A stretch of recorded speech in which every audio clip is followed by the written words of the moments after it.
एक गांव में एक राजा रहता था जिसका नाम था अभी ठाकुर। वह अपनी पत्नी के साथ रहता था जिसका नाम था रूही। एक दिन दोनों आपस में बात करने लगे। अभी ठाकुर से रूही कहती है, सुनो जी, मुझे एक हीरो का हार चाहिए राजा। अभी ठाकुर कहता है, आर पार तुम्हें पिछले महीने हाइट दिलाया था। और दूसरी तरफ एक बुढ़ा व्यक्ति जो बहुत गरीबी में रहता था जिसका नाम रवि था, वह अपनी पत्नी और अपनी पोती के साथ रहता था। भले हाय उनके पास कुछ भी ना था, पार वह सब बहुत खुशी खुशी से रहते था।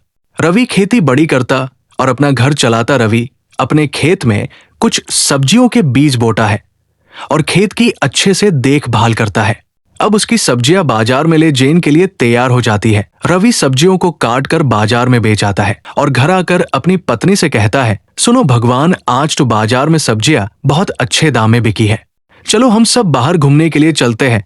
तभी रवि की पत्नी कहती है, ठीक है जी, वैसे भी हम बहुत दिनों से बाहर नहीं गए हैं, चलो चलते हैं।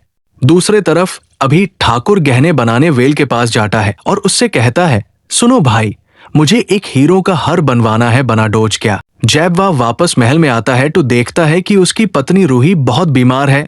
उसने डॉक्टर को दिखाया पर दवाइयों का कुछ असर ना हुआ। तभी अभी ठाकुर भगता हुआ जाता है। रास्ते में यूज एक साधु बाबा मिलते हैं जिनसे वह घर चलकर अपने पत्नी रूही को देखने को कहता है, बाबा जी, मेरी पत्नी बहुत बीमार है, डॉक्टर को भी दिखाया पर कुछ भी आराम नहीं हुआ, कृपया आप चलकर देखें कि क्या समस्या है। अभी ठाकुर साधु बाबा को अपने महल में ले जाता है और अपनी पत्नी को दिखता है, सुनो अभी ठाकुर, मैंने इनका इलाज कर दिया है, सुबह तक या ठीक हो जाएगी।